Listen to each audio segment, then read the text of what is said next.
Today we have our electric SUV. This is the Honda E-NY1 Advance 150 kilowatt 5-door automatic.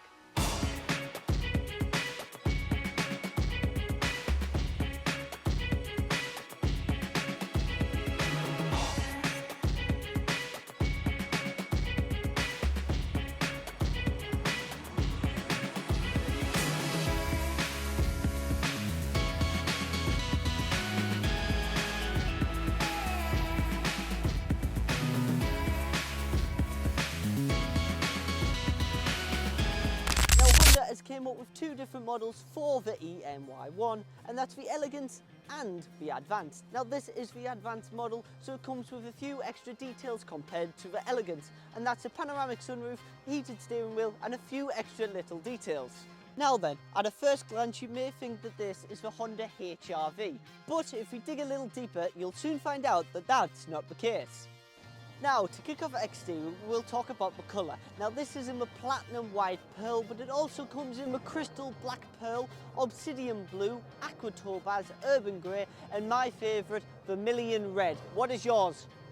Now, moving on to the front, and we notice this straight away, and that's this smooth, sleek design of the grille compared to the HR-V, because the charging port is here, and we'll move on to that a bit later. But the lower bumper as well is different. That looks really nice compared to the HR-V, and we've got new headlights compared to the HR-V too, so let's go check them out.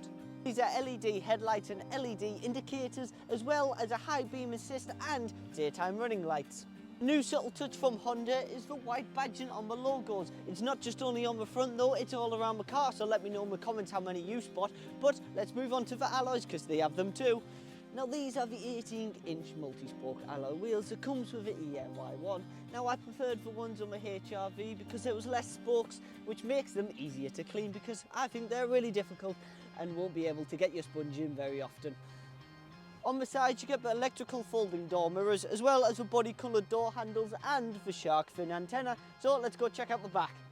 From the back now you get the extended roof spoiler to keep that rain out. You've got the privacy glass, you've got the LED tail light that looks really cool. You've got the new and improved Honda wrote out instead of a logo, so you'll be seeing that a lot more often. And you've got the badge of the E-NY1, as well as rear parking sensors. It all looks quite cool from the back. So let's go check out the interior.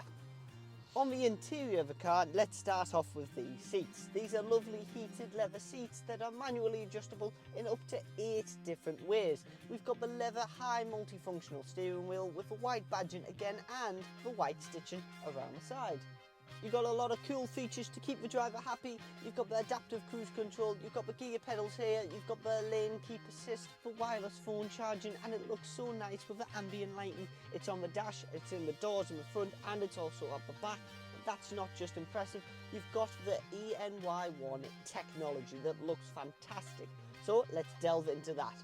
You've got the 10.2-inch digital cockpit straight in the middle behind the steering wheel, so you can keep your eyes on the road whilst looking at your speed and how much battery you've got left, which is really nice to see. And you've got this massive 15.1-inch portrait coloured touchscreen that looks so cool, and it's a nice change up from Honda. Now this looking like an extended phone or an iPhone 25, who knows how big they're going to get, but this is split up into 3 different sections. You've got the climate control on the bottom of a section where you can control your aircon, your heated seats and all the other stuff like that. But I have an issue, I prefer the dials on the HR-V because I feel like this is a little bit distracting. Yes, it's okay for the heated seats, just a click of a button, but if you want the aircon on, then it's a few buttons, and then it gets a little bit more troubled when you're driving. In the middle, you've got the bulk of the apps, or you've got all the apps such as phone, your Bluetooth, your traffic announcements, and all the others, and these can be swiped just like that, which makes it quite easy. And on the top section, you've got the navigation. This can keep your eye level on the road as well, and it can easily get to your destination. So for the infotainment centre, I really quite like it, except I preferred the dials on the climate control. Let me know in the comments if you agree with me though. You can also get the My Honda app, which means when you're nearby you can de-ice the windows and stick your heating on in the car from your own comfort of your home. So when you come into the car you can go straight to your destination all nice and toasty and warm. In the back now, you get loads of space, which is expected for the SUV. You got loads of headroom and loads of knee room, which is fantastic. You've also got the leather seats, which are really comfy, and the Isofix anchors for children. But what's a great touch is the ambient lighting on the doors. It's on this one and that one, which makes it look so much nicer. But the problem is you've got the centre armrests and the 2 cup holders, which is great if you have 2 people in the back, but there's no hinged cover on it, which means it's a little bit uncomfy, especially when you're just trying to relax in the back. If they had a cover, I'd rate this back 10 out of 10, but without that, I'd say a 9. And finally, you get the panoramic glass sunroof to enjoy them sunny days, to let more light in and enjoy the heat. Now I've got my negativity out the way, we'll talk about space and we'll kick it off at the front. If you like your water bottles and your flasks, then this is perfect because you've got 2 in the front, 1 on either side of the door, and you've got another little compartment where you can put your wallet as well, where you put your phone down under the infotainment centre because there is a wireless phone charging. You've got the glove box as standard where you can hold all your details in there, and the centre armrest compartment where you can put your wallet if need be. So you've got quite a lot of space in the front, but how about in the back? We've just talked about space, now let's talk about storage in the back seats. We've got the map book compartment for your passenger and driver's side seat. We've got the cool compartment here. We've got the door cup holders on both sides, as well as a little compartment here next to the armrest. And we've got the centre armrest with the 2 cup holders. So let's check out the space in the boot. For being an electric vehicle, you don't lose any because this still holds 361 litres with the seats up, and if you push them down, you can hold 1,176 litres, which is plenty for your luggage and your family shopping, which is great for being a family SUV. Now, no matter what version of Honda E-NY1 you get, it comes with 201 brake horsepower, which is a healthy amount for an electrical SUV. But if you really want to put that foot down, it does a 0 to 62 time in 7.6 seconds and a top speed of 99 miles per hour.